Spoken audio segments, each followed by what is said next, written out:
Chapter 5 The Battle for a Man's Heart. A few years ago now, my middle son, Blaine, made the big transition to first grade. That's a huge step for any child, leaving the comfort and safety of mom's side, spending all day at school, being among the big kids.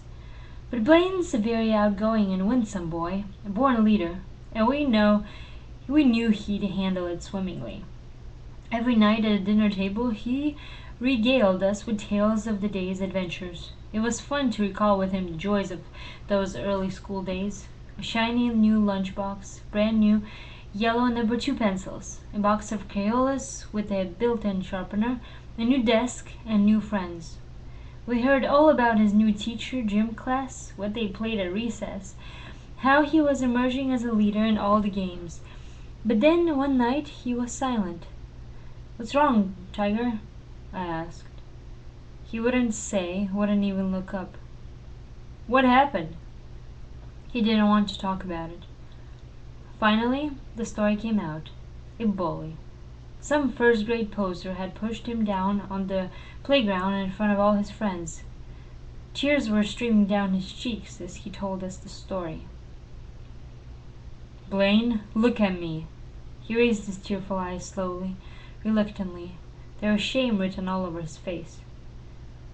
"I want you to listen very closely to what I am about to say.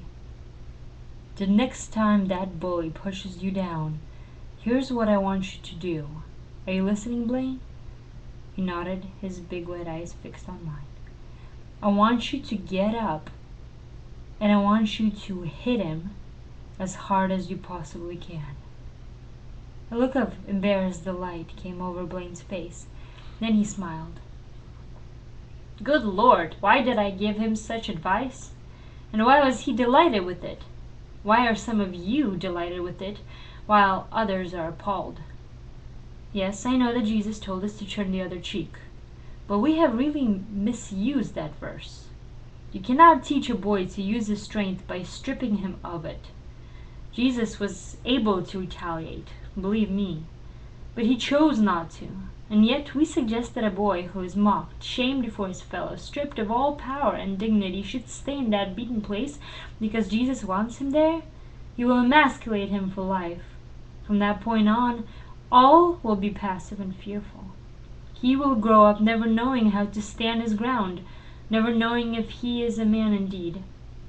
Oh yes, he will be courteous, sweet even, differential, minding all his manners.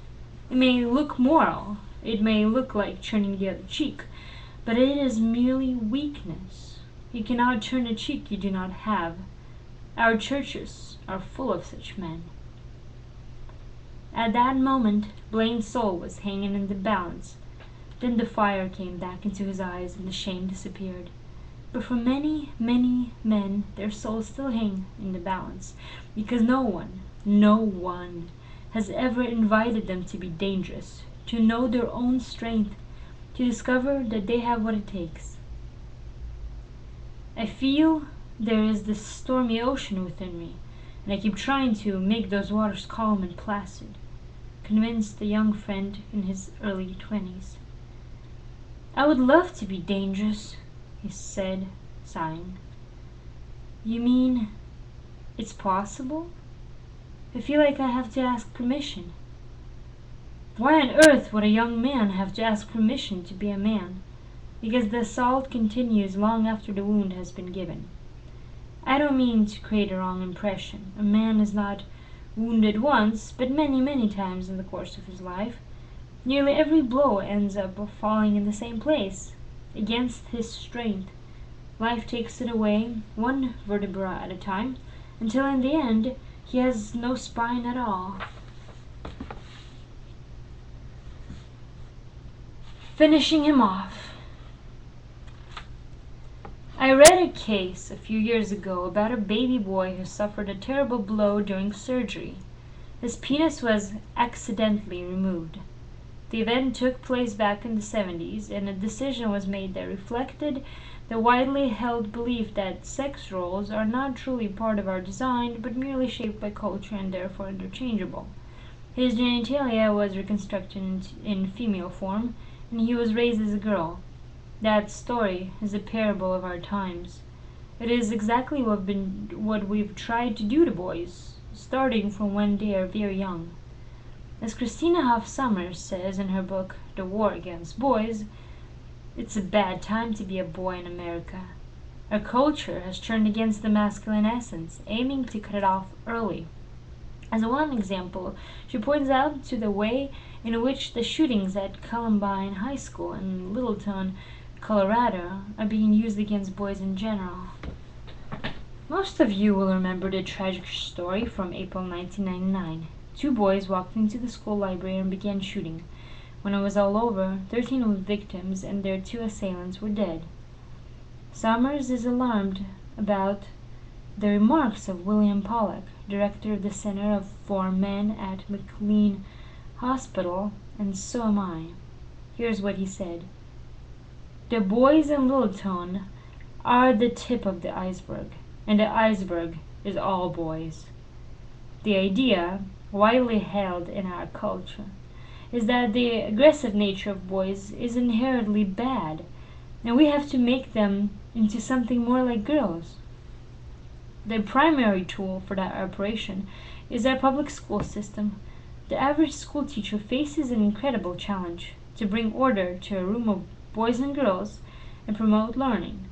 The main obstacle to that noble goal is getting the boys to sit still, keep quiet, and pay attention. For an entire day, you might as well hold back the tide. That's not the way a boy is wired, and it's not the way a boy learns. Rather than changing the way we do male education, we try to change males. As Lineal Tiger reports in his book, The Decline of Males, boys are 3 to 4 times more likely than girls to be diagnosed as suffering from attention deficit disorder, ADD. But maybe they're not sick. Maybe, as Tiger says, this may simply mean they enjoy large muscle movements and assertive actions.